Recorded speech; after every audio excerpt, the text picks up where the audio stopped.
आपकी कक्षा 11 के कबीर की साखी के चौथे दोहे की व्याख्या सीखेंगे। इसके पहले हम लोगों ने 3 दोहे की व्याख्या सीख ली है। बहुत ही सरल है। यदि आप थोड़ा सा भी ध्यान देंगे तो व्याख्या बहुत आसानी से आपको समझ में आ जाएगी। देखिए, किसी भी पद्यांश की व्याख्या के लिए 3 बहुत ज़रूरी बातें होती हैं। पहला, उस कविता में जितने भी शब्द आए हैं, उस पद्यांश में जितने भी शब्द आए हैं, उन सभी शब्दों का सरल अर्थ आपको मालूम होना चाहिए। दूसरी चीज़, व्याख्या करते समय बहुत सारी बातें हम अपनी तरफ से जोड़ते हैं, वो चीज़ें भी आपको सीखनी होंगी कि कहाँ पर हम किस तरह से अपनी बातें जोड़ करके व्याख्या को पूरा कर सकते हैं। और तीसरी चीज़ होती है, कभी कभी पद्यांश के जो शब्द होते हैं वो अपना अर्थ सीधे सीधे दे देते हैं और कभी कभी हमको उनको आगे पीछे करके अर्थ निकालना होता है। तो शब्दों को आगे पीछे करना भी आपको सीखना होगा। ठीक है, अगर ये 3 चीज़ें आप सीख लेते हैं तो किसी भी पद्यांश की व्याख्या में कहीं आपको कोई दिक्कत नहीं होगी। तो चलिए, सबसे पहले हम लोग इसमें आए हुए सभी शब्दों के सरल अर्थ देख लेते हैं, फिर व्याख्या करते हैं। बूढ़े, बूढ़े मतलब डूबना। ठीक है, बूढ़े माने डूबना। थे ऐसे ही रहेगा। परि, परि माने होता है पर या किंतु या लेकिन। उबरे, उबरे माने बच गए या उबर गए, बच गए। गुर माने गुरु। की ऐसे ही रहेगा। लहरी का मतलब यहाँ पर है कृपा रूपी तरंग। लहरी माने कृपा रूपी तरंग। चमंकी, चमंकी मतलब चमकी। चमंकी माने चमकी। भेरा, देखिए भेरा माने होता है नाव, लेकिन यहाँ पे अलग अलग लोगों ने भेरा का अलग अलग अर्थ रख करके व्याख्या की है और सभी व्याख्याएं सही हैं। लोगों की व्याख्या करने का अपना तरीका है। देखिए, यहाँ पर कुछ लोगों ने भेरा का अर्थ शरीर रूपी नाव, शरीर रूपी नाव कह करके व्याख्या की है, लेकिन मैं यहाँ पर भेरा का मतलब सांसारिक मोह माया रूपी नाव, सांसारिक मोह माया रूपी नाव, ये समझ करके व्याख्या करूँगा। ठीक है। देखा मतलब देख कर, देखा मतलब देख कर। जर्जरा, जर्जरा माने कमज़ोर, पुराना या जीर्ण छीर्ण, कोई भी एक शब्द आप ले सकते हैं। उतर मतलब उतर गया, उतर मतलब उतर, पड़े मतलब पढ़ना, उतर पड़ना, पड़े मतलब पढ़ना। फरंक की मतलब तुरंत।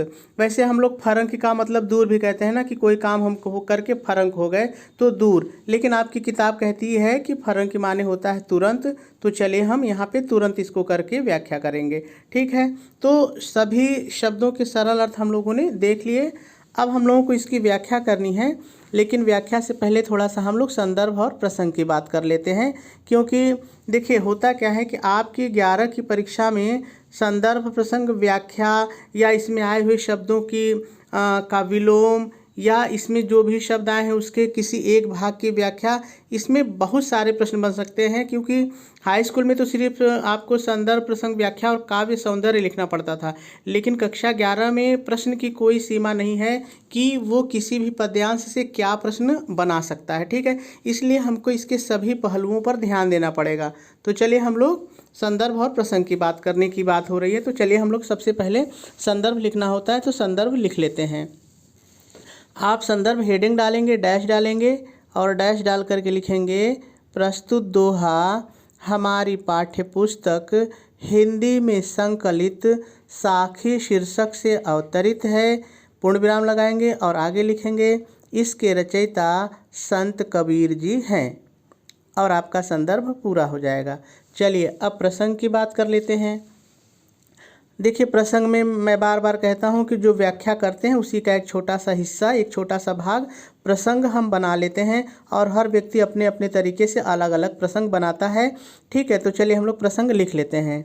आप प्रसंग हेडिंग डालेंगे, डैश डालेंगे और डैश डालकर लिखेंगे, प्रस्तुत दोहे में कबीर दास जी ने बताया है कि गुरु के अलौकिक ज्ञान के द्वारा ही सांसारिक बंधनों से मुक्त हुआ जा सकता है, और आपका प्रसंग भी पूरा हो जाएगा। चलिए, अब व्याख्या की बात करते हैं। आप व्याख्या हेडिंग डालेंगे, डैश डालेंगे और शुरू में आप थोड़ा सा अपनी तरफ से जोड़ के लिखेंगे। आप अपनी तरफ से क्या जोड़ के लिखेंगे, ध्यान से सुनिए।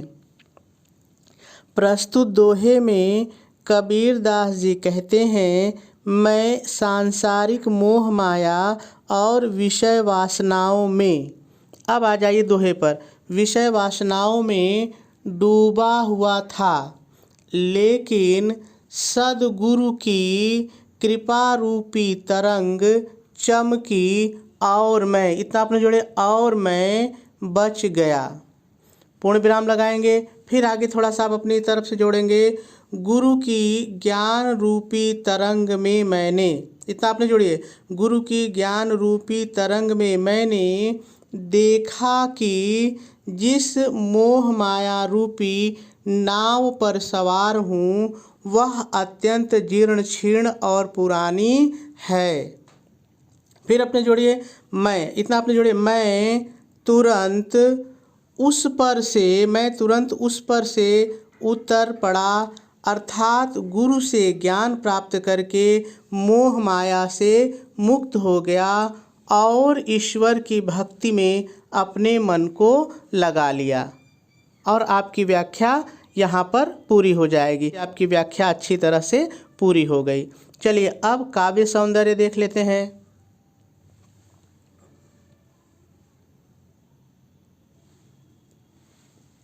यदि भाव पक्ष की बात करें, यानी कि कवि ने कौन सी भावना व्यक्त की है दोहे में, तो देखिए, गुरु के ज्ञान से ही सांसारिक बंधनों से मुक्ति मिल सकती है।